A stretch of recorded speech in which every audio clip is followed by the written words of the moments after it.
Olá, bom dia a todos, bom dia Rio Grande do Sul, 11 horas e 42 minutos. Hoje é quarta-feira, dia 26 de maio. Como está aí na tua cidade? Não tem mais escapatória não, o frio chegou. Hoje, menos 3,6 graus em Vacaria. Foi a menor temperatura no Rio Grande do Sul. Nós estamos agora com imagens ao vivo do centro de Gramado. Em Gramado, a temperatura nesse momento é de 15 graus, tem sol, movimentação lá em Gramado. E se agora faz 15 graus, para quem estiver visitando Gramado nos próximos dias, se prepare, viu? Porque o frio na segunda-feira deve chegar a 1 grau em Gramado.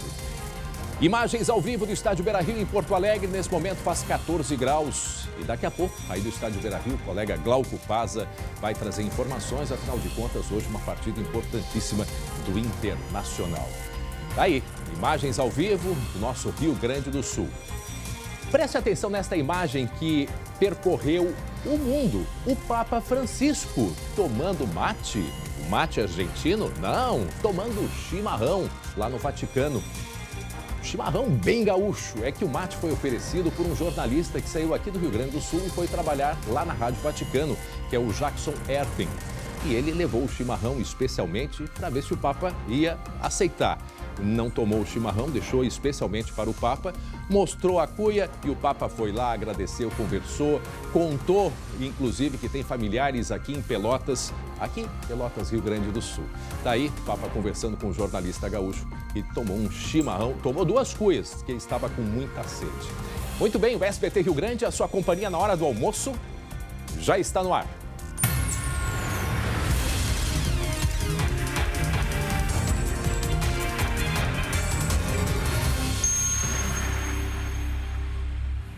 Lembrando que nós vamos até a 1 hora da tarde com muita informação para você.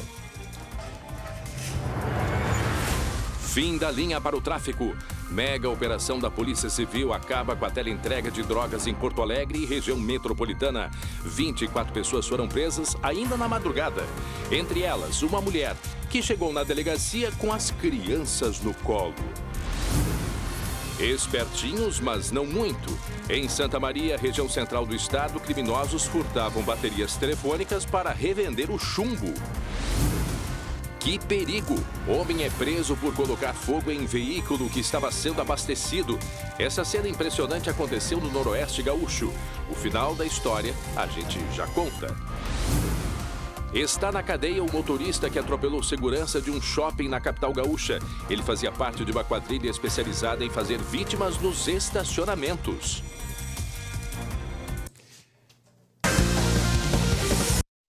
É a hora do esporte, porque tem um chamado importantíssimo. Roda aí a vinheta. No estúdio com a gente, Jeremias Werneck. Cadê o Glauco Paza? Também vai acompanhar o que acontece nesse momento lá na Arena, hein, Jeremias? Imagens agora da Arena, imagens de Douglas Costa recebendo a camisa do Grêmio. Aí, ó, se você tinha alguma dúvida, Douglas Costa vestindo a camisa do Grêmio depois de 11 anos. Douglas Costa, de novo jogador do Grêmio, cumprimentando o presidente Romildo Bolzan Júnior. Marcos Herman veste futebol.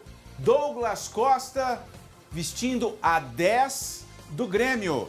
Como a gente falou, né? Aqui no SBT Rio Grande, a 10 de Douglas Costa. Vamos ouvir o que o presidente do Grêmio vai falar sobre a contratação do Douglas Costa. Olha aí. Torcedor do Grêmio, com muita honra, o Grêmio faz a comunicação oficial e apresenta aquilo que já está mais do que apresentado à sua torcida. Douglas Costa, que chega aqui para o Grêmio para ser campeão.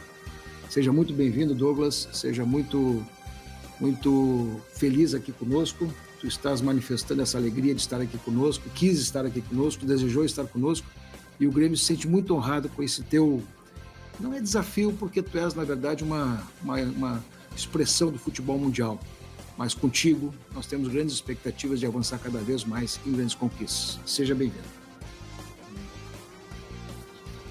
Douglas, eu acho, no meu ponto de vista, que não é uma apresentação, é uma reapresentação.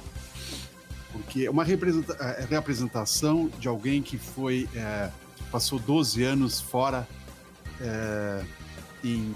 Muito bem, 11h47, o SBT ao vivo, direto da Arena, apresentação do Douglas Costa. Está ali à direita o presidente Romildo Bolzan Júnior, da esquerda o vice de futebol, né?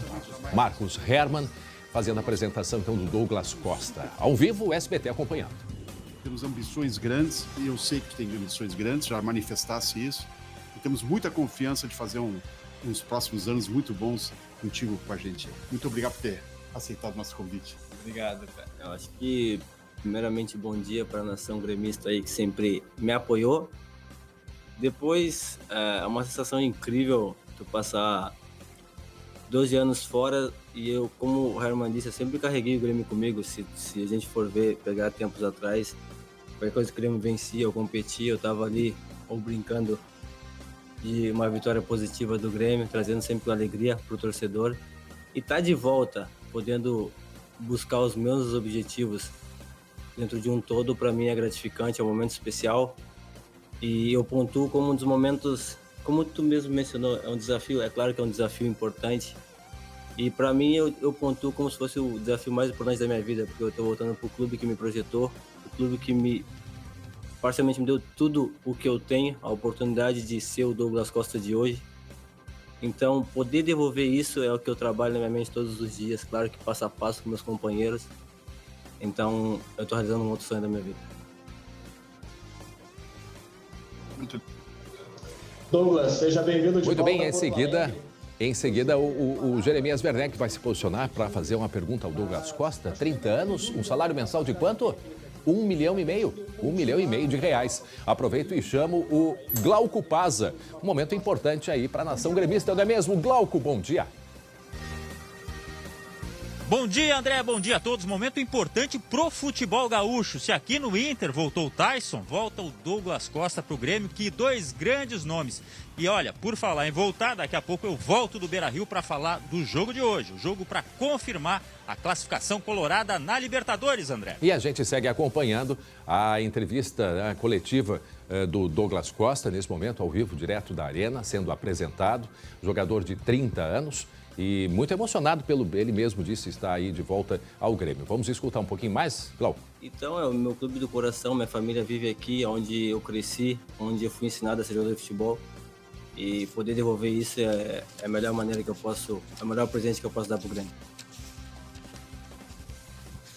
Douglas, boa sorte. Muito bem, nós vamos continuar acompanhando. Em seguida, o Jeremias vai fazer também uma pergunta a ele. E vamos tocar o barco, porque tem muita informação chegando. Atenção, em Gravataí, a polícia descobriu um esquema que distribuía drogas por meio de teleentrega. Mas olha, não é qualquer esquema, um super esquema. Olha aí uma das imagens. Os carros que foram alugados por terceiros em nomes de laranja que faziam a entrega de drogas. E esse esquema aumentou muito nesse momento de pandemia. Tudo organizado de dentro da prisão.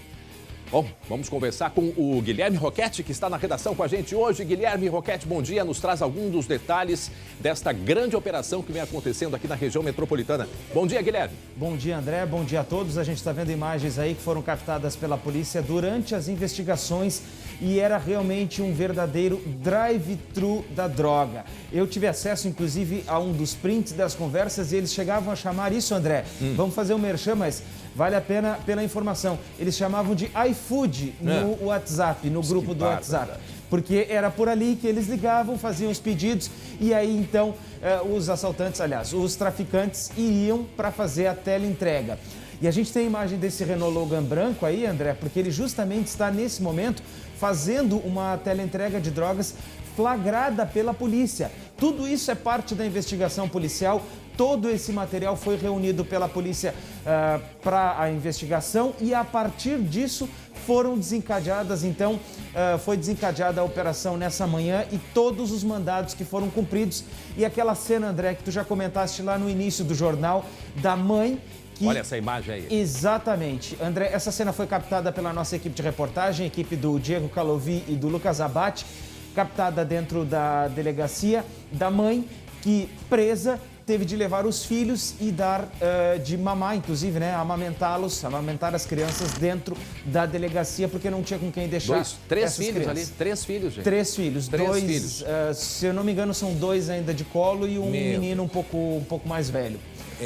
A gente vê, tem a senhora com uma roupa vermelha, rosa, né? Ela que está sendo presa com um bebê de colo. Do lado, a gente percebe outra criancinha, uns 3, 4 anos talvez. e mais à esquerda já um pouquinho maior. Quer dizer, os 3 filhos que tiveram que ir com a mãe, não tiveram outra alternativa, foram com a mãe para a delegacia. E um detalhe desse esquema, desta operação, Guilherme, é que muitos dos presos, dos líderes, eles lideravam tudo de dentro da cadeia, né? O escritório né? da droga. É uma coisa incrível. A gente já está tão acostumado a falar isso, André, que a gente até tem uma sintonia quando chama a cadeia de escritório, né? Porque é uma pena, né? Infelizmente, né? A gente acaba tendo que lidar com essas situações. Aí nós temos uma das imagens, nós estamos acompanhando a imagem de um dos mandados que foi cumprido nessa manhã, justamente dentro de uma residência que ficava no fundo desse terreno, onde os policiais, então, já tinham informação. Atenção. Em seguida, voltamos a esse assunto. Jeremias Werneck fazendo a pergunta para o Douglas Costa. O Ronaldo no Corinthians, o Flamengo com o Adriano, o próprio Ronaldinho, depois indo para o Atlético Mineiro. Hoje, com a tua chegada, tu coloca o Grêmio como o principal candidato ao título do Campeonato Brasileiro, pelo nível que tu agrega a esse time. Como é que tu vê o aporte que tu dá técnico para o Grêmio e o status que o time tem no restante da temporada?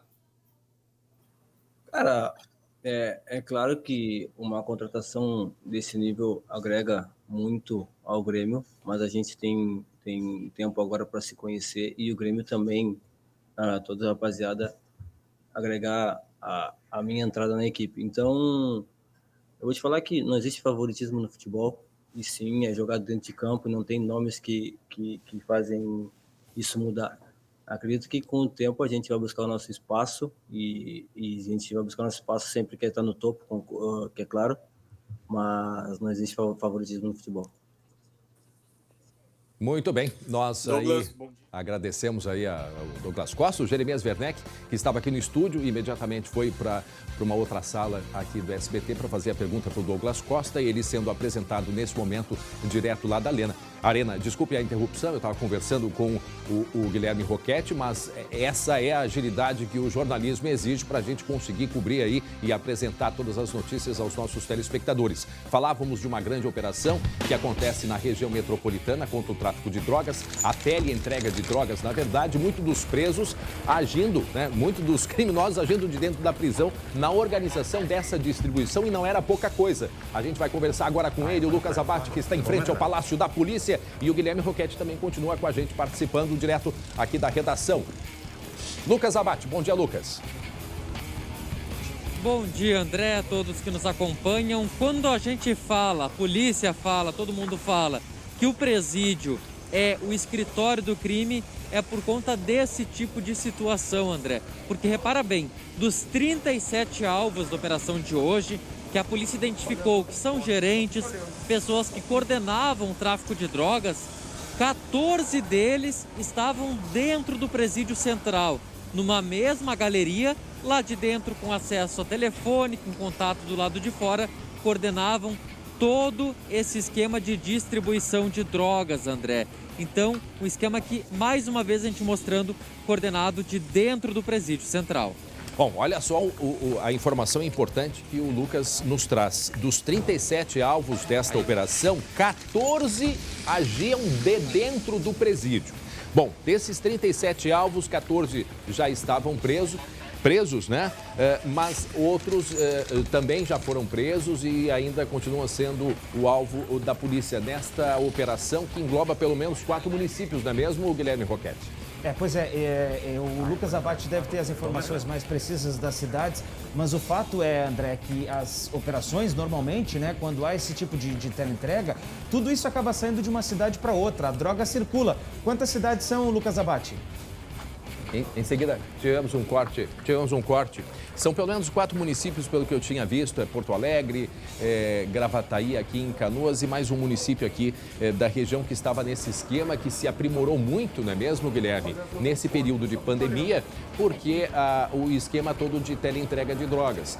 Pessoas que alugavam carro em nomes de laranja para fazer a entrega, inclusive motoristas estão na mira da polícia, motoboys também, e eles tinham todo um esquema para fazer a entrega das drogas, né, de uma maneira muito discreta. E a quantidade por semana é cerca de 200 quilos, quer dizer, uma quantidade muito grande de drogas que era distribuída por semana. Direto do Palácio da Polícia, ele, o Lucas, tem outros detalhes para a gente, para falar em quantos municípios está acontecendo ainda esta operação, né, Lucas? André, a gente mostrou há cerca de 2 semanas uma grande operação, uma grande apreensão que foi feita pela delegacia de Gravataí, cerca de 200 quilos de droga. A gente esteve lá ao vivo e mostrou a quantidade. Naquele dia, a polícia apreendeu as drogas e hoje, André, eram quem distribuía essa grande quantidade de drogas. A polícia não sabe ao certo, não consegue estimar mais aproximadamente qual era o valor distribuído, quanto em dinheiro eles movimentavam, mas só por essa apreensão de 200 quilos há 2 semanas, dá para se ter uma ideia do tamanho dessa organização Lucas, criminosa. Só chamando a atenção essa... Oi, André. Só chamando a atenção, essa imagem que nós estamos mostrando é a que a gente já tinha mostrado há quase 2 semanas, numa operação chamada Destro.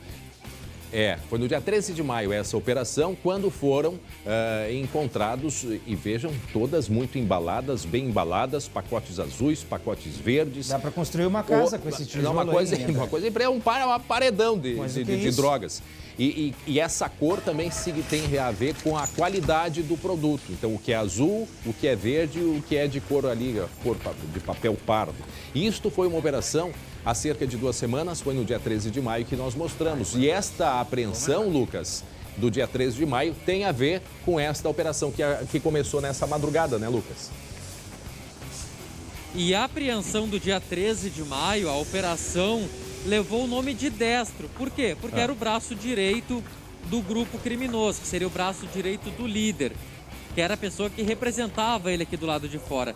E hoje, André, a polícia foi atrás do restante do grupo de 37 pessoas que participavam dessa organização criminosa, sendo que, como eu disse, 14 ainda de dentro do presídio, coordenando, cooptando clientes, determinando quem entregava para cada ponto, tudo isso no escritório do crime dentro do presídio central. Então, o saldo dessa operação, André, por enquanto, 14 presos que já estavam detidos, no caso, presos alvos que já estavam presos, na verdade, né? A que ponto que se chega, 10, né? A que ponto que se chega? Uma operação que prende quem já estava preso, porque agiam de dentro da cadeia. Quer dizer, é uma coisa que a gente ainda não consegue compreender. Enfim, é um problema muito sério que nós enfrentamos nos nossos presídios. Mas repete então, 14 que já estavam presos no Central e eles eram líderes e comandavam esta organização. O que mais, Lucas? Vamos lá, é até difícil a gente explicar, André. Preso que foi preso, são 14 que estavam no Central, 10 que foram presos hoje pela manhã, estavam nas ruas e agora vão para a cadeia, e outros 13 permanecem foragidos. André, um detalhe curioso e até que a gente acompanha, acaba se comovendo também, vendo uma cena que é bastante triste, que um dos alvos, 2 desses 10 presos, eram mulheres. E uma delas, André, o marido, o companheiro, também foi preso e eles têm 3 crianças. E as crianças não tinham com quem ficar e foram levados à delegacia. Ou seja, nessa situação toda, na apreensão, ainda 3 crianças tiveram que ser levadas para lá porque não tinha com quem ficar e tanto a mulher quanto o marido, os pais da criança tinham mandado de prisão, eram considerados foragidos e foram presos. Então a alternativa para esse caso foi levar as crianças também para a delegacia de polícia, uma cena que entristece bastante quando a gente vê. E aqui o nosso colega Diego Calovi me ajuda, a operação que acontece em Porto Alegre, Gravataí, Cachoeirinha, Alvorada, Glorinha e Taquara, nesses municípios. Daqui a pouco o Lucas Abate a gente volta com outras informações desta operação que acontece nesse momento em diversos municípios da região metropolitana. Agora 12:01 e você vai ver daqui a pouco um dominó de motos, um flagrante, tá aí na tela. E já a gente conta os detalhes. Preste atenção, olha ali o carro, olha ali. Vem de ré, o que vai acontecer?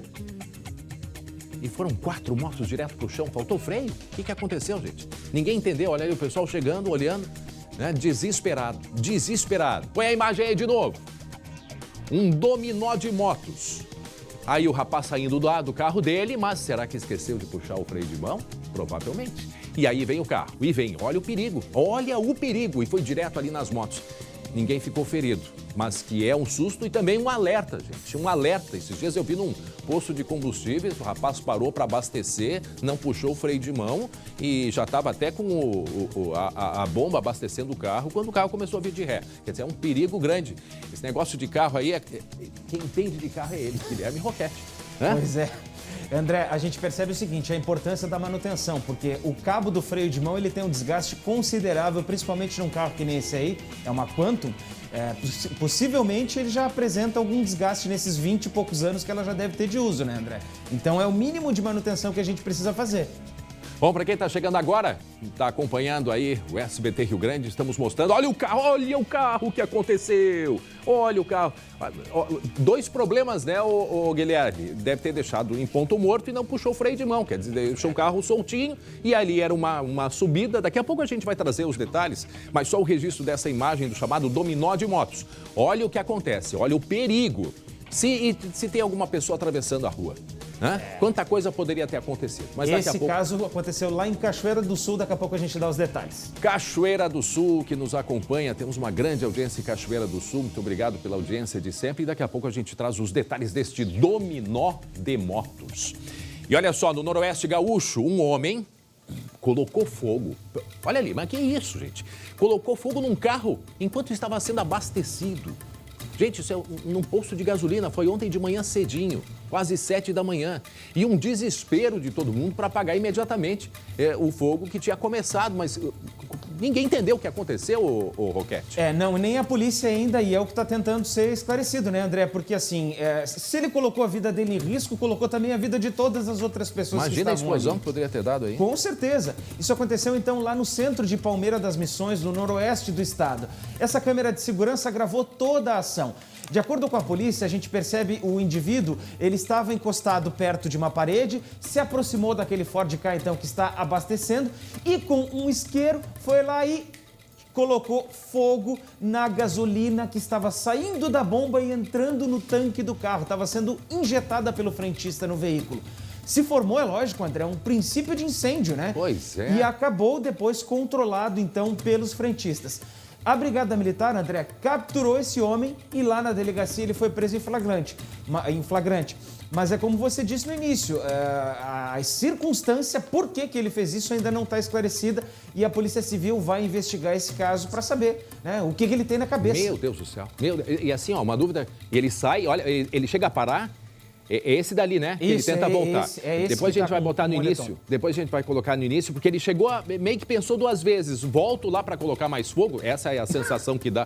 Não, porque ele ficou em dúvida se eu não ia. Ele deu uma paradinha, depois a gente vai observar. E ele não sai correndo, André. Ele vai caminhando, se aproxima do carro que está sendo abastecido, coloca fogo com isqueiro, né, sai ali olhando um pouco para trás, mas ele sai caminhando, ele não sai correndo. Então, assim, no mínimo o que parece pela imagem é que ele já tinha essa intenção. Ele estava esperando a oportunidade para se aproximar e colocar fogo, né, cometer esse daí de preto aí, né? Esse que tá vindo com o moletom com capuz ali. Ele para, volta, depois a gente coloca lá na imagem inicial, bem no início, quando ele está parado.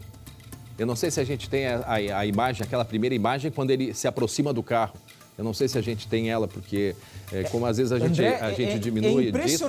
É impressionante a situação que acontece nesse posto de gasolina. Enquanto a gente não coloca a imagem, eu posso narrar, porque eu assisti aqui na redação, fiquei estarrecido. Ele está parado assim, onde está aquele motoqueiro, ele estava parado ali. Isso, ele está como se estivesse encostado assim na parede, esperando o momento. E o carro está lá sendo abastecido.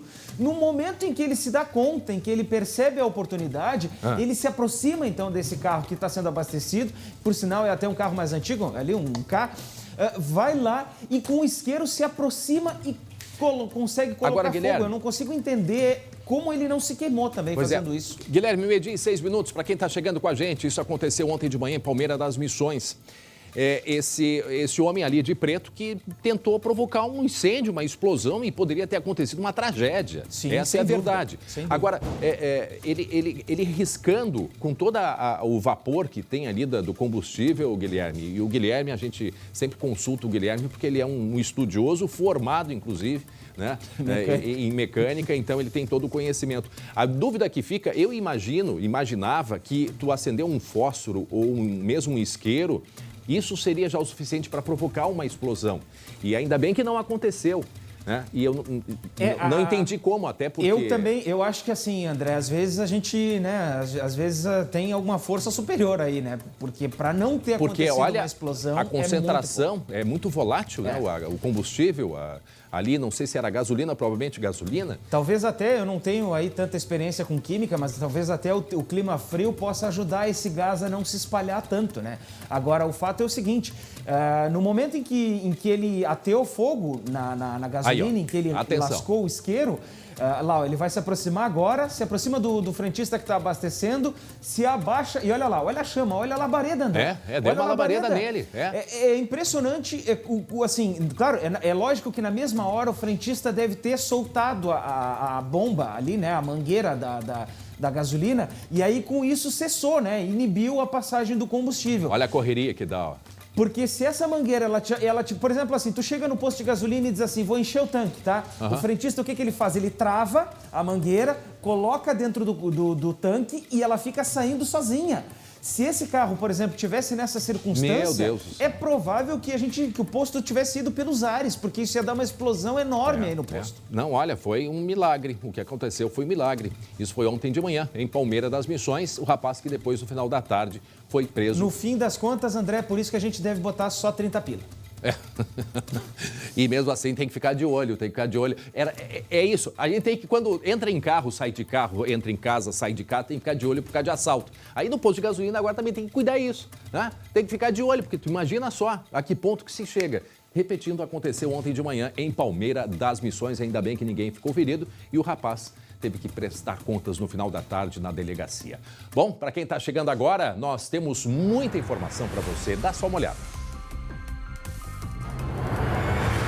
Não para de subir. Após estabilização, pandemia volta a se agravar no Rio Grande do Sul. Como evitar que a terceira onda nos pegue? Enquanto isso, mais de 337 mil pessoas aguardam pela Coronavac aqui no estado. O adversário mais difícil que um jogador gaúcho já enfrentou. E um alerta, sim, atletas também podem ter complicações por causa da Covid. E a rodada tem sido excelente para os brasileiros na Libertadores, que continue assim com o Inter, logo mais no Beira-Rio. Muito bem, agora tem um recado muito importante da TIM. Sabe por que quem compara vem para TIM? No TIM Pré-Top são 8 GB de internet, WhatsApp incluído e bônus de internet em todas as recargas. É muita vantagem para quem ama estar conectado, curtir, postar e estar sempre em contato com os amigos. Incrível, não é? E olha só, calma aí porque ainda não terminou. Só o TIM Pré-Top tem o aplicativo TIM Mais Vantagens, com benefícios exclusivos e chances de concorrer a carros, motos e muito mais. Então não perde mais tempo. Vem para o TIM Pré-Top e aproveite esse show de vantagens. São 8 GB de internet, WhatsApp incluído e muitos outros benefícios. Entendeu por que quem compara vem para TIM? No TIM Pré-Top você tem muito mais que giga. Saiba mais em tim.com.br. E foi preso um homem que atropelou o segurança de um shopping aqui em Porto Alegre. Olha aí a imagem, olha aí a imagem. O Lucas Abate tem os detalhes pra gente, Lucas. Dá para acreditar, André, que esse preso, esse alvo, cometeu um crime para se vingar de outro crime que ele não conseguiu cometer? Vou explicar. Explica. Esse criminoso faz parte de uma quadrilha que rouba, furta carros, objetos dentro de estacionamento de shopping e também de mercados. E recentemente, dias antes de cometer esse crime, esse atropelamento, André, ele tentou furtar veículos dentro de um shopping, do estacionamento de um shopping aqui de Porto Alegre, da zona sul de Porto Alegre. Só que ele foi impedido pelo segurança. Então, André, o criminoso se revoltou, voltou lá nessa data com o objetivo de atropelar um segurança que reconheceu eles, inclusive, tentou abordar, porque imaginou que eles poderiam estar furtando outros veículos, só que, na verdade, eles estavam ali para se vingar. E ontem, então, esse criminoso foi preso, André, por tentativa de homicídio contra esse segurança do shopping. Quem explica os detalhes, as circunstâncias, é a delegada que investigou o caso. Vamos ouvir. Eles já haviam sido detidos por esse mesmo segurança numa outra oportunidade que eles estiveram também praticando furtos, né, nesse estacionamento. Eles foram detidos e aí passou-se um tempo, eles voltaram, né, esse mesmo estabelecimento e foram reconhecidos por esse segurança. O segurança, quando os viu, já pensou que vieram furtar de novo, vieram de novo fazer lambança. Então, o segurança perseguiu eles por dentro do estacionamento, né, e tentou, né, pará-los. E eles não pararam e meteram o carro por cima desse segurança que estava na moto. Isso aconteceu num shopping aqui em Porto Alegre. Percebam, já era um grupo que vinha atuando em diversos estacionamentos da capital e, inclusive, este grupo já tinha sido abordado por esse homem, por esse segurança. E aí, certamente, eles foram liberados. Quando este grupo voltou, não sabemos com qual objetivo, mas aí o que pensou o segurança? Esse pessoal está aí de novo, vão roubar, vão quebrar vidro de carro e eu vou agir. E aí o que ele fez? Ele tentou impedir, colocando a moto na frente, bem ali na cancela, e os criminosos fizeram o quê? Não pararam e atropelaram. E agora foi preso um desses, o motorista deste carro aí, né, Lucas? O motorista do carro. E agora, André, quer saber como é que a polícia descobriu que era uma vingança, que não foi, de repente, uma tentativa de fuga, alguma barbeiragem que os criminosos fizeram? A polícia soube que era uma vingança por conta desse áudio, dessa interceptação em que os criminosos, André, acredita, comemoram que conseguiram atropelar o guarda. Meu Deus. Atropelei o guarda. Mentira. Ô, rapaz, ele voou por cima do carro. Ah, tá de brincadeira. Ô, juro por Deus, né? Pegaram nós nas câmeras, né? Quando eu tô na frente da cancela, sabe o que ele faz? Atravessa a mão na frente do carro. Botei uma primeira assim e fui lá. Joguei pra cima do fora de carro. Mentira! Gente, percebam esta conversa, então, do motorista que agora tá rindo aonde? No xadrez, né, André? Hein? Tá rindo aonde agora? Percebam, agora eu entendi a conversa, porque eles tinham salientado, esse criminoso, ele tinha salientado que aconteceu no mesmo lugar onde eles tinham sido presos, na verdade, onde eles tinham sido pegos a outra vez por esse mesmo segurança. Então vejam a conversa dele, que a polícia conseguiu interceptar com uma outra pessoa, que não se sabe quem é, mas ele narrando justamente o que aconteceu. Vamos colocar de novo, gente, a gargalhada, se divertindo, que conseguiu atropelar o segurança. A que ponto que chega? Coloca aí pra gente de novo. Atropelei o guarda. Mentira. Ô, rapaz, ele voou por cima do carro. Ah, tá de brincadeira. Ô, juro por Deus, né? Pegaram nós nas câmeras, né? Quando eu tô na frente da cancela, sabe o que ele faz? Atravessa a mão na frente do carro. Botei uma primeira assim e fui lá. Joguei pra cima do fora de carro. Mentira! E rindo, e deboche, e comemorando. Gente, para quem não acompanhou a história, a gente vai repetir para as pessoas entenderem. Vejam só a que ponto que as pessoas estão chegando, tá? Esse é um grupo que se investiga, que atua em estacionamentos de shoppings e, enfim, estacionamentos em Porto Alegre, para roubar veículo e para roubar objetos de dentro do carro. Correto, Lucas? Isso mesmo. Bom, aí eles estiveram e nós falamos deste caso. Isso foi há quanto tempo, mais ou menos, que aconteceu num shopping aqui de Porto Alegre, que eles já estavam circulando, este segurança desconfiou e abordou esses rapazes. A delegada falou que foram detidos, mas foram abordados por esse segurança. E aí eles foram embora. Quando, que aí é nesta imagem, o segurança percebeu que lá no estacionamento estava o mesmo grupo, provavelmente com o mesmo carro, o segurança já agiu, deve ter chamado aí a ajuda de outros companheiros, mas para não perder tempo, foi e abordou bem ali na cancela. E aí o que acontece? O motorista vai por cima, depois até comemorou, como nós ouvimos, passa por cima, invade a cancela e vai embora. Esta imagem que a gente está vendo desse atropelamento foi quando, Lucas? foi em dezembro do último ano, André. Que nós falamos isso desde aqui. Então, André, a polícia já vinha desde então investigando.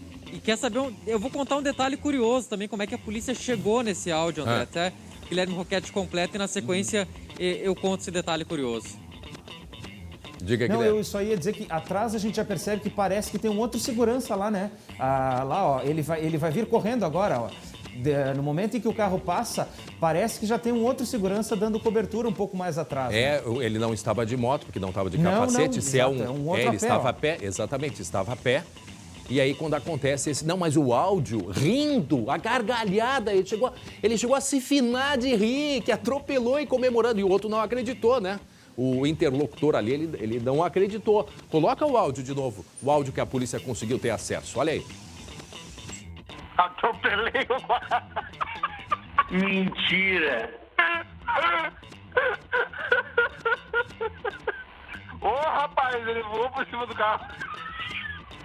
Tá de brincadeira. Ô, juro por Deus, né? Pegaram nós nas câmeras, né? Quando eu tô na frente da cancela, sabe o que ele faz?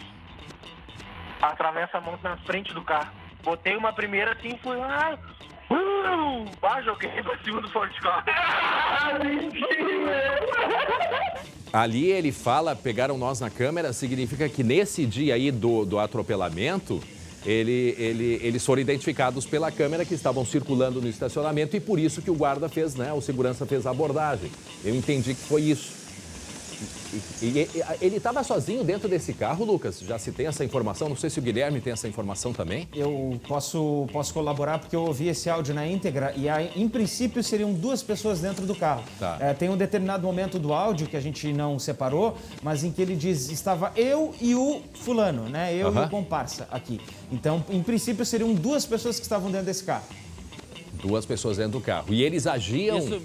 Isso agiam mesmo. Em estacionamentos. Se alguém puder explicar melhor como é que eles costumavam agir, Lucas e Guilherme. André, eles iam até estacionamento com carro roubado, furtado, placas clonadas, estacionavam como se fossem clientes e lá no estacionamento ou arrombavam portas ou usavam o famoso chapolim para bloquear o alarme e furtavam objetos de dentro dos veículos. Em algumas situações, claro, isso está em investigação ainda, eles furtavam o próprio veículo, André, fazendo uma ligação direta, conseguiu entrar no carro, enfim, de formas variadas. O que chama atenção nesse caso é que eles sempre mudavam de veículo, roubavam um veículo na rua, furtavam na rua e iam até o shopping.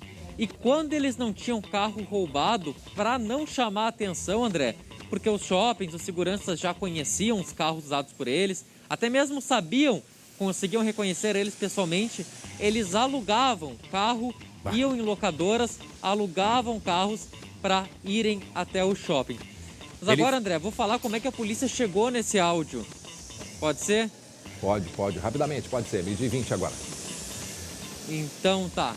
André, a polícia estava investigando um outro crime, uma outra situação envolvendo uma das pessoas envolvidas nessa conversa. E eles conversaram, se referindo a esse atropelamento, uma outra delegacia de outra cidade que ouviu essa conversa se deu conta que poderia ser o caso do shopping que foi falado aqui em Porto Alegre, que aconteceu aqui em Porto Alegre. Então ela entrou em contato com a delegacia e forneceu esse áudio que confirmou que de fato se tratava do mesmo grupo. E para encerrar, ele disse que o segurança passou por cima. Não chegou a passar por cima, talvez fosse até a intenção dele. E a sorte que a moto caiu para o lado, porque se tivesse, ele teria passado por cima sem dó nenhum. 12h, 21 minutos. Segue a polêmica na educação. O governo quer os alunos nas salas de aula. Mas os prefeitos dizem que o momento é crítico da pandemia. E agora? Quem decide? Corre o prazo de 48 horas dado pelo Estado aos municípios retomarem as aulas presenciais nas cidades que suspenderam as atividades. E também droga no carro. 600 quilos de maconha dentro deste veículo. A gente conta a tentativa de fuga dos traficantes e onde a droga seria entregue. 12h, 22 minutos. Agora um recado da Solução Financeira.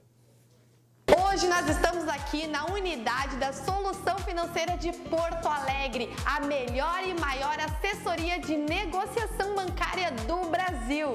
E você que adquiriu o seu veículo, moto, carro, caminhão através do financiamento bancário e não aguenta mais ser vítima do juro abusivo. Você olha na sua garagem e tem um veículo e no seu carnê você está pagando 2 ou 3. Isso é o juro abusivo. Não se desespere, a Solução Financeira vai te ajudar. Temos os melhores especialistas para te atender. Mande agora mesmo a foto do seu carnê para o WhatsApp que está aqui na tela, 983247663. Aqui nós reduzimos a sua dívida em até 70%. Isso mesmo, sua análise gratuita e seu desconto garantido em contratos. Solução Financeira, Avenida Benjamin Constant, 1170, bairro São João, com estacionamento próprio. Muito bem, teve mais uma operação policial. Dessa vez, funcionários de uma empresa terceirizada de telefonia.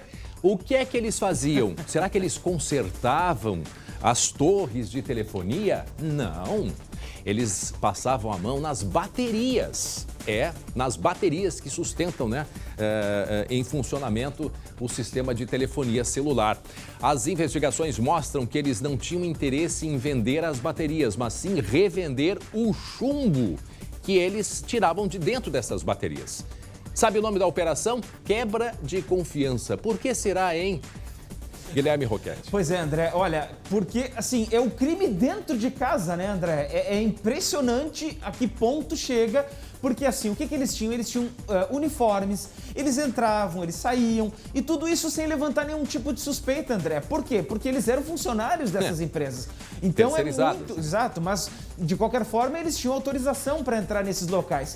E aí, em quase 3 meses, André, furtaram 1000 baterias. E é claro que eles não precisavam arrombar a porta, não precisavam quebrar cadeado, nada disso. Tiravam essas baterias de lá, levavam para um outro local e tudo isso era desmontado só para retirar o chumbo de dentro dessas baterias e vendiam então apenas esse metal depois. Os funcionários, eles entravam no local e faziam o serviço, como a gente falou, André, sem despertar nenhuma Acima suspeita. de qualquer suspeita, né, Guilherme? Exatamente. E outra, André, essas baterias, normalmente elas ficam em locais mais ermos, né? Estações de telefone um pouco mais afastadas. E é claro que tu percebe, chega um funcionário, vamos supor, uniformizado, com uma roupa de técnico, que frequentemente entra ali, né? Até porque é funcionário, ele tem uma frequência naquele local. Ele levanta a suspeita. Mas isso só foi, então, comprovado, pelo que nós estamos vendo aí, por causa das câmeras de segurança. E aí, né, como eles também usavam essas roupas, né, de funcionários desta empresa que prestava o serviço, tudo isso era facilitado. Bom, o fim da linha chegou para eles a partir dessa operação, então, do DEIC, da Polícia Civil Gaúcha, deflagrado, então, na noite de terça-feira e já na manhã de hoje. E como tu dissesse, André, é a Operação Quebra de Confiança. A operação foi conduzida pelo delegado Luciano Peringer e a gente acredita que vamos ter ele em seguidinha para conversar com a gente. Já está com a gente, o delegado Luciano Peringer. Me escuta bem? Boa tarde. Boa tarde, eu escuto bem. Delegado, conta pra gente, aonde que esses criminosos atuavam, como é que a polícia conseguiu chegar até esses homens, como é que desconfiaram de que eles, além de fazer a manutenção, entre aspas, levavam as baterias embora? Nós começamos a desconfiar deles porque o volume era muito significativo.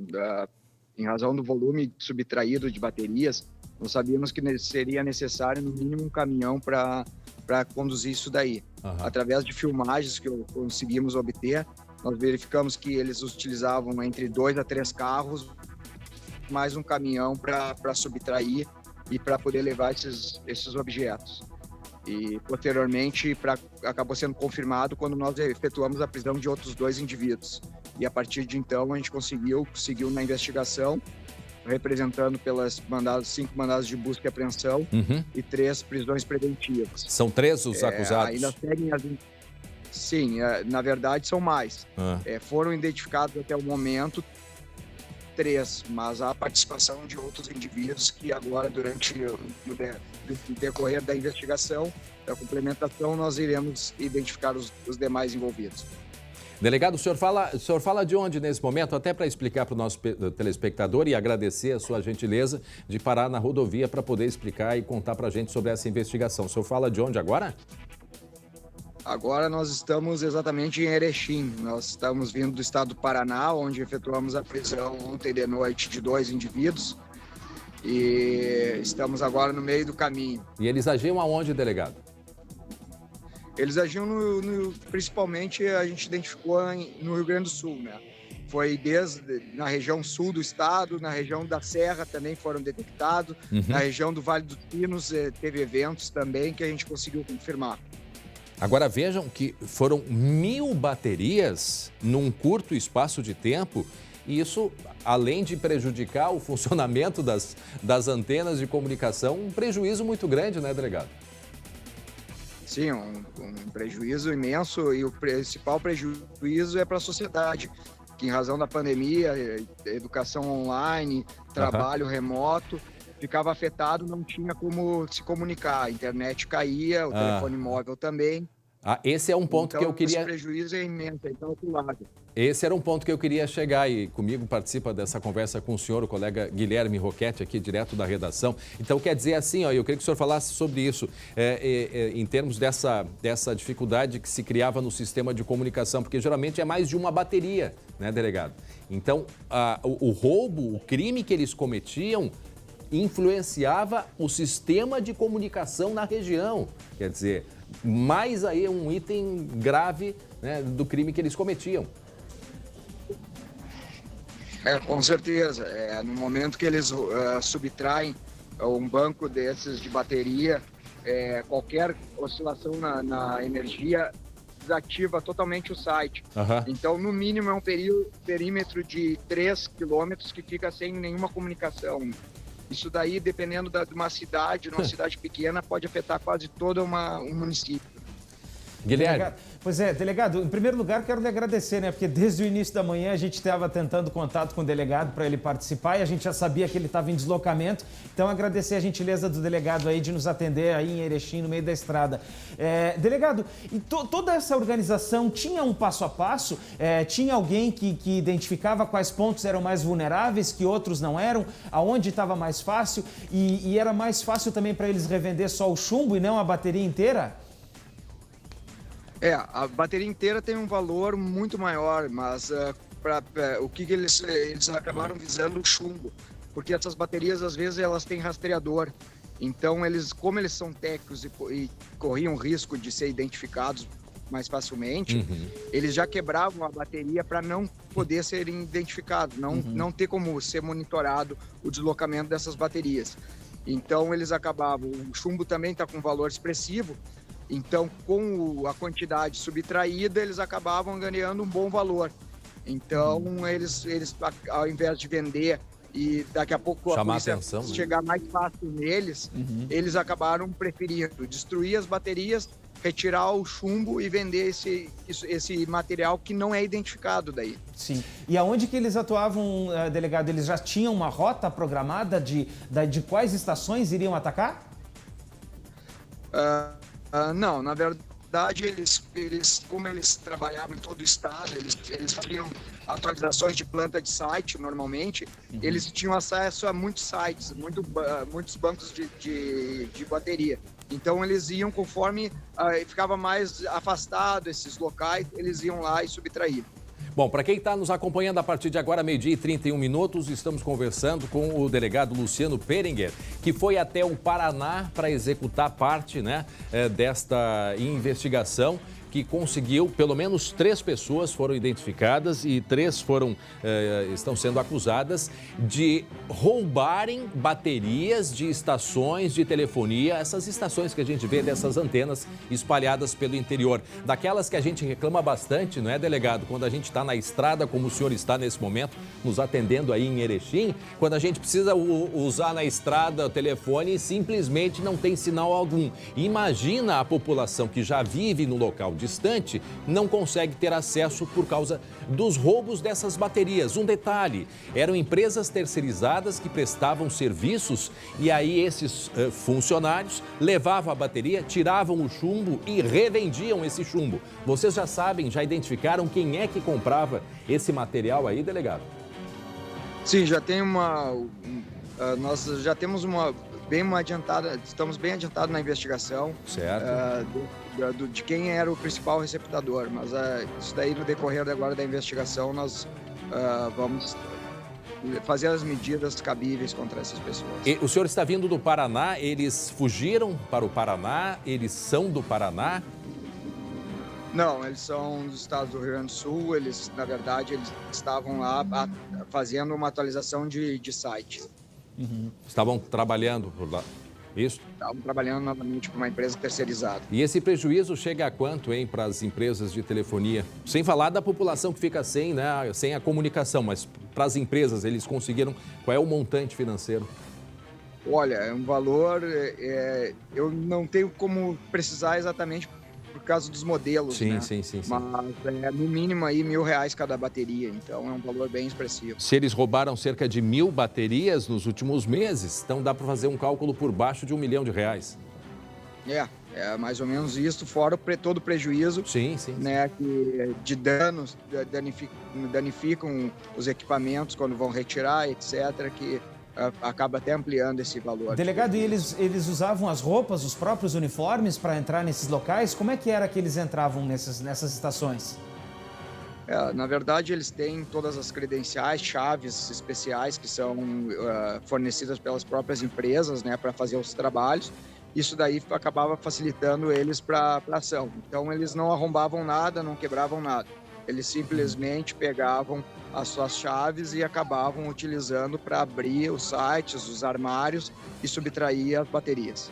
E essas baterias, eles já levavam desmontadas ou eles levavam inteira para dentro do carro? Não sei que tamanho elas são, delegado. Não, algumas delas pesam mais de 60 quilos. Eles levavam para algum local, um galpão, que a gente está tentando identificar, e nesse local que eles acabavam destruindo e retirando o chumbo. Tem alguma região, só para a gente encerrar, mais atingida, assim, mais prejudicada pelo roubo dessas baterias, delegado?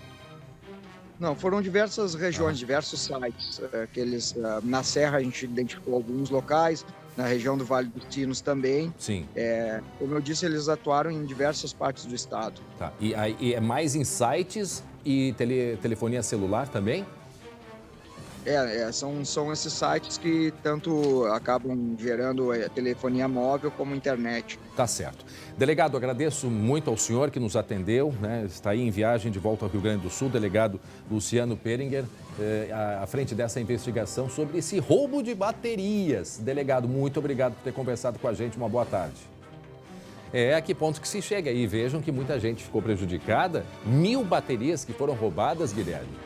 E, como disse o delegado, baterias que abastecem aí a comunicação, internet e telefonia móvel. E a gente reclama aqui, às vezes, na TV, porque o WhatsApp falha, né? Porque trava a imagem. Muitas vezes é por causa desse tipo de situação. E ainda bem que o delegado fez essa operação antes da entrevista, porque senão ele não ia estar podendo falar com a gente. Vai hoje saber, aqui. Né? Vai saber. Olha que já é difícil. Isso é um outro assunto que a gente pode tratar uma hora dessas.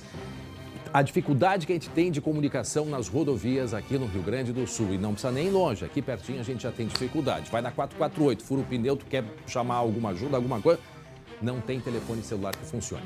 Meio-dia, é verdade ou não é? Meio-dia, 36 minutos agora, você vai ver daqui a pouco um dominó de motos, um flagrante, olha aí. Na tela para você. A gente conta em seguida os detalhes do que aconteceu. Perceba ali o carro no detalhe em vermelho. O homem sai, sei lá, esqueceu de puxar o freio de mão, deixou no ponto morto, vem o carro de ré e derruba aí pelo menos 3, 4 motos. Daqui a pouquinho a gente traz os detalhes. E agora a gente volta a falar da grande operação que mirou um esquema de teleentrega de drogas aqui na região metropolitana. 24 criminosos foram presos, atualização de agora. 24 criminosos presos. Na tela, a reportagem do Lucas Abate. De carro, a traficante se aproxima do cliente e entrega a droga, de forma rápida e se passando por motorista de entregas por aplicativo para não chamar atenção. De carro, de moto, às vezes até de bicicleta faziam entregas. Muitos dos investigados simulavam essa situação de estarem trabalhando como motoristas de aplicativo. Provavelmente é utilizado para despistar a polícia, para tentar dissimular uma situação lícita, mas na verdade a pessoa está entregando drogas. As encomendas eram pelo WhatsApp, mesmo canal usado para monitorar as ações da polícia. Palio subindo a Avenida dos Estados, escreveu um deles com a foto de uma viatura da Brigada Militar. Na investigação, que durou meio ano, a Polícia Civil identificou 37 membros do grupo. De todos os alvos da operação, 14 já estavam no sistema prisional. Segundo a Polícia Civil, todos eram da mesma galeria do Presídio Central. E era lá de dentro que eles coordenavam o esquema de teleentrega de drogas aqui fora, principalmente na região metropolitana, em Gravataí e Cachoeirinha. Outros 10 envolvidos foram presos hoje, incluindo 2 mulheres. Os demais agora são considerados foragidos. A maior parte dos cumprimentos de mandados de prisão está relacionada a pessoas que gerenciavam esquemas de teleentrega de drogas. Evidentemente que ao longo do trabalho nós identificamos também entregadores, pessoas que faziam simulação de estarem trabalhando para motoristas de aplicativo, por exemplo, mas a maioria era gerentes, eram de gerentes de esquemas de teleentrega, diferentes tipos de teleentrega, mas tudo vinculado ao mesmo grupo, a uma mesma facção. Esse é o segundo golpe na facção em pouco tempo. Há 2 semanas, quase 200 quilos de drogas foram apreendidos pela polícia, provocando um prejuízo milionário. E a gente percebe aí, Guilherme, que desses 200 quilos, essa operação que nós mostramos no dia 13 de maio, aqueles tijolos ali de drogas de cor azul, verde, isso foram 200 quilos. Era esse o volume que eles negociavam semanalmente. Imagina só, André, o que não chega na polícia, Porque a gente fica sempre falando do que passa nas estradas e às vezes é bem isso. Agora eu fico pensando o seguinte, Toda essa droga ela vai ser incinerada depois, ela fica lá no DENARC. Imagina se desse para construir casa com esse monte de tijolo aí, André. Pois é. Agora, impressionante é o volume financeiro, isso. Assustador. Daí a operação, portanto, que segue ainda. Operação que começou durante a madrugada, operação da polícia. Mais uma ação da polícia contra aí o tráfico de drogas. Lembrando que 14 dos presos já estavam presos. É o preso do preso. Para entender, para as pessoas entenderem bem, são 14 pessoas que, se estivessem soltas, seriam presas, mas eles já estavam presos. A questão é que agiam de dentro do presídio, com inclusive grupos de telefone, de WhatsApp, de contatos em redes sociais para fazer toda a organização, a logística, a distribuição, a organização dessa droga toda desse grupo todo que agia. Nesse caso do preso que está preso, André, sabe o que acontece? Isso aqui, só engorda o tamanho da ficha, ela vai ficando mais compridinha. É verdade. Obrigado, Guilherme Roquete, 12h40. Vamos falar de esporte aqui. Atenção, vamos chamar o Beira-Rio, vamos chamar o Jeremias Werneck, que está se preparando. Já de volta com a gente aqui no estúdio, o Glauco Paza, direto do Beira-Rio. Agora a bola é com vocês, pode entrar, Jeremias Werneck, a casa é sua. Tô lá e tô aqui, Mas essa é a nossa agilidade. Há pouquinho fizeste uma pergunta na apresentação do Douglas, Isso, e agora vamos pro Beira-Rio com o Glauco. Ô, Glauco, tá frio aí, rapaz? Não, rapaz, hoje até que não tá tão beira-frio, pelo menos nesse momento, O Beira-Rio que tem esse apelido também, beira-frio, aqui na beira do Guaíba, imagina, Não, é que esse solzinho que veio, olha, amenizou bem o frio. Vamos dar uma mostrada aqui, no cenário, Paulo Ricardo Gomes Silva Santos de Souza Garavello. Eu acho que tem mais sobrenome aí, mas eu vou simplificar. Tá aí, o pessoal dando os últimos retoques aqui neste gramado sensacional do Beira-Rio para o jogo de logo mais às 7 horas da noite, Inter e Always Ready. É isso, Jeremias? Always Ready. É difícil de falar, mas é mais fácil vencer, viu? Olha, eu acho pelo menos que vencer o Always Ready não deve ser tarefa tão difícil. O Inter que já respira aliviado, é ou não é? Depois de vencer o Olímpia, estava com a corda no pescoço e agora um empate já garante a classificação para a próxima fase. Uma vitória garante o Inter como primeiro colocado no grupo, com vantagem aí no cruzamento, por exemplo, na próxima fase, nas oitavas. E garante, Jeremias, André, R$5.500.000. Tá bom pra vocês ou não? Já dá pra fazer alguma coisinha, né? Até porque o Inter tá precisando. 5 milhões, André. Diz, Jeremias. Acho que dá pra pagar metade das contas, né? O resto a gente parcela, né? Nas tuas, né? Ô, Glauco, deixa eu te dizer. Na matemática, tudo muito fácil, né? Empatou, passou de fase, venceu primeiro, todo esse dinheiro no bolso. Agora, tem um outro ponto aí. O Ramires está sendo muito pressionado. Então, além de vencer, o ideal, sabe aquela refeição com entrada, prato principal, sobremesa? O ideal seria uma vitória com um futebol muito bom, né? Porque aí já também começa a botar o extintor nesse incêndio, nesse fogo batendo embaixo da porta, né? Pois é, rapaz, porque a pressão tá muito grande, o torcedor ainda tá com aquela pulga na orelha, não é uma pulga, mas é uma capivara na orelha em relação a esse time do Miguel Ángel Ramírez, que hoje tem um retorno muito importante, o Tyson, né? Há pouco a gente falava do Douglas Costa, o Inter tem um reforço que veio de fora, olha, um imenso de um reforço, que é o Tyson, capitão, que volta ao time hoje, ele não estava inscrito no Gauchão, não jogou contra o Grêmio, e é o grande comandante. Dá pra gente ouvir um pedacinho até do Tyson, né? O cara que chegou, assumiu a abraçadeira e a responsabilidade. Vamos ouvir. É um grupo que quer muito vencer, entendeu? É um grupo que sente, cara, que sente bastante. O grupo tá fechado, cara. Eu falei pra eles esses dias que tiver que botar a cara pra bater por eles, eu vou botar, cara. Vou botar porque eu vejo que esse grupo quer vencer e eu vim pra isso. Então, se tiver que tá aqui toda hora por eles e deixar eles tranquilos para fazer o que eles têm que fazer dentro do campo, eu estarei aqui. Assumindo a responsabilidade como tem que ser, né, Glauco? É verdade. Agora, não dá para apostar que o time, o restante, já tá definido. Imagino que na cabeça do técnico, sim. Mas, por exemplo, o Vitor Cuesta não jogou o Grenal, estaria com um problema desde o jogo lá contra o Olímpia. Será que vai estar em campo hoje à noite? Bom, expectativas à parte, o fato é que o Tyson tá aí para comandar a equipe do Inter, para garantir a vaga e seguir o que os brasileiros vêm fazendo na rodada. Ô Jeremias, você acompanhou os brasileiros na rodada? Que rodada boa para os brasileiros, hein? Vamos mostrar aí como foi essa rodada até agora para os brazucas. Começamos com o São Paulo, que venceu o Sporting Cristal por 3-0. Detalhe, reservas do São Paulo. Daqui a pouco ganhou também o Campeonato Paulista.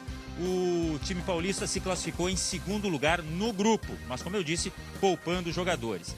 Aí a gente passa para o Galo forte e vingador, o Atlético Mineiro, venceu por 4-0 o La Guaira, da Venezuela. O time do Cuca tem a melhor campanha da Libertadores, garantiu vantagem até o final da competição, se for, decide sempre em casa. Olha só que vantagem do time mineiro. E teve ainda uma baita vitória do Fluminense na Argentina contra o River, meu amigo. Não é fácil, hein? 3-1, 2 assistências do Fred, uma grande vitória do time de Roger Machado, o gaúcho Roger, que perdeu a decisão do Campeonato Carioca, mas tá aí, ó, fazendo um grande resultado na Argentina contra o River, que teve a volta de vários atletas depois da Covid-19 ser constatada em vários jogadores do grupo.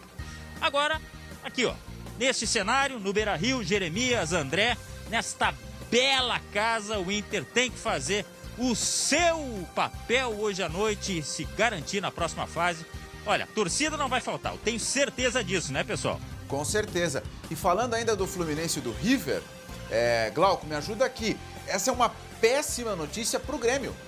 Porque se o River for eliminado na fase de grupos da Libertadores, vai cair na Sul-Americana, onde o Grêmio já está classificado nas oitavas de final.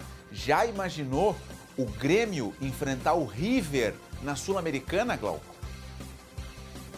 Olha, imaginei, mas o Grêmio que tem Ferreira, que tem agora Douglas Costa, que já está inscrito, inclusive, o Jeremias, só é uma questão ali de adaptação mesmo. Eu acho que o Grêmio pode muito, viu? Pode muito e sorte da torcida tricolor. Tomara que o Inter acompanhe também esta senda de vitórias, Colorado das Glórias, orgulho do Brasil. Gostou, Jeremias? Isso é um fenômeno. Gostou? É um fenômeno. Recitando o hino do Inter. Muito bem. Vamos ver se é pé quente, né? Foi lá, vamos ver se é pé quente, tá? Amanhã todos os detalhes. Então tá. Valeu, gente. Pé de pantufa, sempre quente. Valeu, Jeremias. Tchau, tchau, tchau. Gente, a seguir, polêmica. O governo quer alunos nas salas de aula, mas alguns prefeitos dizem que o momento é delicado, muito grave da pandemia. E agora? Quem decide? E você vai ver também o abuso dos criminosos, né? A gente vai mostrar dos criminosos aí, foi mais um carro que foi encontrado cheio de drogas. E vamos falar sobre a vacinação. Vamos atualizar a situação das vacinas aqui no Rio Grande do Sul. Você que precisa da segunda dose, fica com a gente porque a gente vai trazer aí todas as informações em instantes. É rápido o intervalo, mas muito rápido. Até já. Estamos de volta com o SBT Rio Grande, agora faltando 10 minutos para 1h. Preste atenção nessa história. Um atleta gaúcho que atua no futebol da Turquia voltou para a cidade natal para se recuperar de uma cirurgia no joelho e ficar mais perto, né, da família. Mas ele não imaginava ter que lidar com mais um problema, a Covid-19. Formado nas categorias de base do Juventude, o meia Gustavo Campanharo defende atualmente o Kayserispor da Turquia. Após fazer uma cirurgia no joelho em Portugal, o atleta de 29 anos resolveu terminar a recuperação em Caxias do Sul. Mas há cerca de 2 semanas vieram os primeiros sintomas da Covid, que foram se agravando com o passar dos dias. Como não conseguiu atendimento particular nos hospitais, procurou a UPA Central, já com a saturação baixa do oxigênio. Mas, segundo a esposa, a consulta nem de longe resolveu o problema. Tivemos um atendimento muito infeliz, né? O médico não nos atendeu legal, não deu suporte mesmo, a gente com indicação da médica para fazer a oxigenação, botar o oxigênio, e o médico nos mandou para casa e ele disse que para eles não era indicação de oxigênio, que a gente deveria esperar a situação piorar, né, para procurar para eles poderem dar um atendimento, porque senão ali já não tinha mais o que fazer. E a situação piorou. No dia seguinte, Gustavo Campanharo deu baixa no Hospital Vervi Ramos. Encaminhado para a UTI, ele estava com 50% do pulmão comprometido, além de pneumonia e contágio por uma bactéria. Mas ao invés de entubar o paciente, a equipe do hospital decidiu aplicar um método inédito no estado: a ventilação não invasiva, com pressão negativa. Por meio dessa espécie de tenda, é possível melhorar a ventilação e diminuir o risco de contaminações por meio de filtros e inativação do vírus com lâmpadas UVC. Um paciente que acaba precisando da ventilação invasiva, né, acaba sendo entubado, ele tem um risco maior de infecção, ele precisa ficar sedado por alguns dias. Essa sedação, principalmente no quadro dele, que é um atleta, talvez tivesse um prejuízo para ele de perda muscular muito grande. Então, acho que tudo isso a gente tem que pesar no contexto do paciente, né? Um paciente jovem e que vive desse condicionamento físico, a gente tem que dar o máximo por ele, né? O tratamento vem apresentando resultados e Campanharo deve receber alta da UTI entre hoje e amanhã. Um susto que prova que nem os mais saudáveis estão imunes ao coronavírus. Vai dar tudo certo, vamos continuar em oração, tá tudo certo.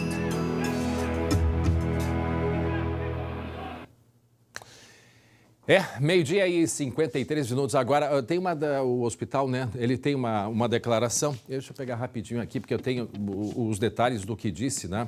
O hospital é importante sempre a gente esclarecer. Aqui, ó. Em nota, a Secretaria Municipal de Saúde informou que não houve negativa de atendimento e que o paciente passou por triagem e atendimento médico na UPA Central, Unidade de Pronto Atendimento Central. Está aí o esclarecimento, portanto, da Secretaria da Saúde lá de Caxias do Sul. Meio-dia e 54 minutos agora.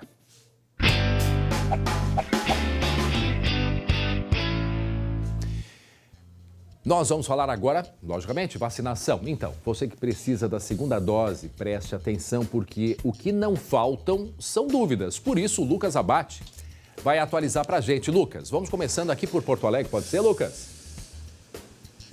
Pode ser, André. E eu estou em frente ao Centro de Saúde Modelo e estou vendo essa situação, André. Gente que chega aqui querendo a segunda dose da Coronavac e a primeira dose da AstraZeneca, ou seja, tem muita dúvida. E para esclarecer essas dúvidas, a gente conversou com a diretora de atenção primária, que explica como vai ser os procedimentos nos próximos dias. Vamos ouvir. Amanhã a gente vai retomar a segunda dose para o pessoal que está em atraso, né? Então, sem data, a gente fala assim, já completou os 28 dias da primeira dose, pode procurar, nós vamos deixar em 3 unidades de saúde e a API Modelo e Santa Marta para completar o esquema vacinal com a Coronavac. Os próximos grupos, então, envolvem pessoas em situação de rua, os professores, enfim, a gente daí vai indo pelo plano nacional. Ou seja, André, tem a segunda dose da Coronavac a partir de amanhã para todo mundo e a gente preparou uma arte como está a vacinação dos outros grupos, das outras vacinas. Olha só, André, a dose 1 da Pfizer está disponível para gestantes e mulheres que tiveram filhos há pouco tempo, pessoas com comorbidades com mais de 18 anos e pessoas com deficiência permanente com mais de 59 anos. E está disponível em 12 unidades de saúde. Agora, informações sobre a segunda dose, André, da Pfizer ainda. Apenas para quem recebeu a dose 1 até o dia 5 de maio. Está disponível em 3 unidades de saúde e também em 20 farmácias parceiras. E a AstraZeneca, André, a dose 1 não está disponível agora.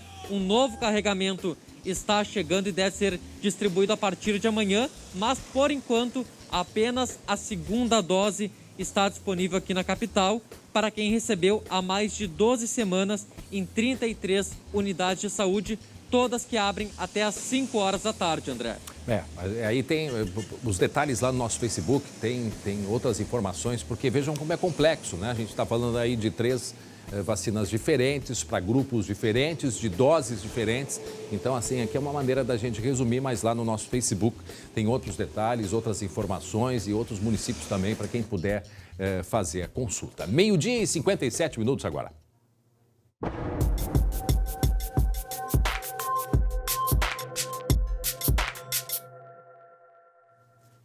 Em meio a tudo isso, há um impasse, né, com relação aí à pandemia no que se refere às aulas aqui no Rio Grande do Sul. Algumas cidades gaúchas que suspenderam as atividades escolares foram notificadas pelo governo do estado para que retomem as aulas. A Associação de Municípios do Rio Grande do Sul, a Federação das Associações, a FAMURS, orientou que as cidades ignorem as notificações enviadas pela Procuradoria-Geral do Estado. Sobre esse assunto, nós vamos conversar agora com o presidente da FAMURS, prefeito Maneco Hassen. Prefeito, o senhor me escuta bem? Boa tarde. Boa tarde, é um prazer estar contigo e com todos os telespectadores do SBT. Esta semana nós conversamos com o Procurador-Geral do Estado a respeito deste impasse. A pergunta que eu faço bem objetiva para o senhor, o que é que está acontecendo? Os municípios estão em desacordo agora com o governo do estado. O governo do estado diz que as prefeituras têm que seguir porque vocês acompanharam tudo, então a determinação é o que vale do estado. Mas a orientação sua é diferente. E agora, como é que fica? O Estado não tem poder para fazer este tipo de determinação para os municípios. Os municípios têm plena autonomia para a adoção de medidas mais restritivas do que o Estado. Esta é a orientação frequente na pandemia, inclusive do próprio governo do Estado, quando transferiu a responsabilidade do combate à pandemia na edição das normas para os municípios. E aí agora que os municípios estão tomando aquelas decisões que entendem corretas para este momento, conforme a realidade local das suas cidades, o Estado quer interferir e quer obrigar os municípios a adotar ações que o próprio Estado não teve coragem de fazer quando tinha a capacidade de adotar as medidas que agora são dos municípios. Então, portanto, o que nós estamos fazendo é defendendo a autonomia dos municípios. O Estado não tem o poder de obrigar o município a tomar determinada atitude. Prefeito. Esta que foi tomada de suspensão à volta às aulas. Antes da pergunta... está fazendo interferindo naquilo que é responsabilidade dos municípios. Antes da pergunta do meu colega o Guilherme, eu queria que o senhor nos dissesse, nos contasse aquilo que a gente não sabe que acontece no interior, por exemplo. A gente está aqui com a realidade da região metropolitana. Mas eu queria que o senhor passasse para nós a realidade do que vem acontecendo agora em muitos municípios com relação à gravidade da pandemia. Bem lembrado, porque algumas regiões do estado já estão chegando aos números que nós tínhamos em março. Município de Cachoeira do Sul, por exemplo, com um hospital superlotado, município de Palmeira das Missões, Santo Ângelo, cidades polo que acabam refletindo também nos municípios do entorno, em que os números subiram demais na última semana.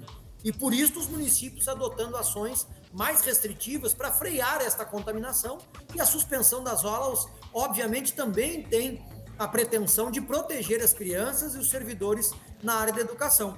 Então o Estado primeiro manda para os municípios a responsabilidade de adotar as ações. Quando os municípios adotam as ações, o Estado não quer que adotem, aí fica difícil da gente compreender e conseguir ter um trabalho equânime no combate à pandemia. Prefeito, eu queria saber do senhor o seguinte, a gente não está perdendo tempo demais com essa discussão da volta ou não volta às aulas, porque antes entrou a justiça no cenário, daí depois era o sindicato dos professores e a gente fica nesse volta e não volta e dá uma decisão para um lado, uma decisão para o outro. Não é melhor suspender de vez até que se tenha uma situação tranquila, prefeito? Tu tens toda a razão. E todo este imbróglio foi criado pelo governo do estado. Primeiro, quando o governador, lá atrás, numa sexta-feira, mudou o decreto para tentar desviar da decisão judicial, a justiça manteve a suspensão, o governador, então, colocou todo o estado em bandeira vermelha para viabilizar a volta às aulas. Aí alguns municípios retornaram, os casos subiram e agora os municípios suspendem o estado de novo, querem interferir naquilo que hoje é gestão integral dos municípios. Então, se tem confusão, a confusão foi feita pelo governo do estado.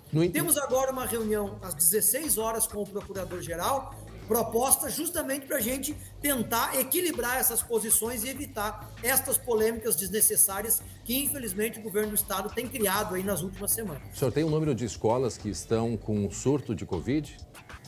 Nós não temos o número de escolas, nós temos o número de municípios que suspenderam o retorno às aulas que já haviam sido autorizadas, que são 43 até hoje, meio-dia. Houve um rompimento da FAMURS com o governo do estado. O que provocou esse rompimento aí com o governador, hein, presidente? De forma nenhuma, pelo contrário. Nós sempre procuramos o diálogo, sempre procuramos alternativas e sempre fomos muito parceiros do governo do estado em todo este processo. Neste caso específico, a ansiedade do governo do estado através do procurador-geral é que fez com que fosse emitida uma notificação para os municípios sem qualquer diálogo, sem qualquer reunião prévia e uma notificação que ameaça os prefeitos de processos. O governo do estado não tem poder para isso. Quem pode, eventualmente, fazer esse tipo de situação é o Ministério Público e nunca a Procuradoria-Geral do Estado. Assim como o governador foi eleito, os prefeitos e prefeitas também foram e têm o mesmo respaldo da sociedade para tomar as ações que entendem necessárias para este momento da pandemia no seu município. Então sai uma decisão às 4 da tarde.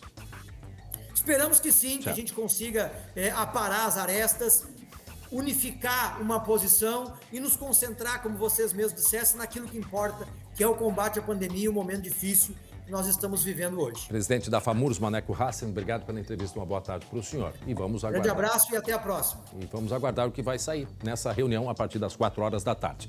Olha esse carro aí, o que aconteceu, sem freio, né? Um dominó de motocicletas. Olha lá, o André, vai descer a ladeira a quanto, André? Vai descer a ladeira, eu até vou me esquivar aqui pro lado, aqui para lá um Olha o perigo, gente, olha o perigo. Olha lá, olha, só sai de perto aí, André. É uma Quantum. É uma Quantum e a suspeita Santana é que Quantum.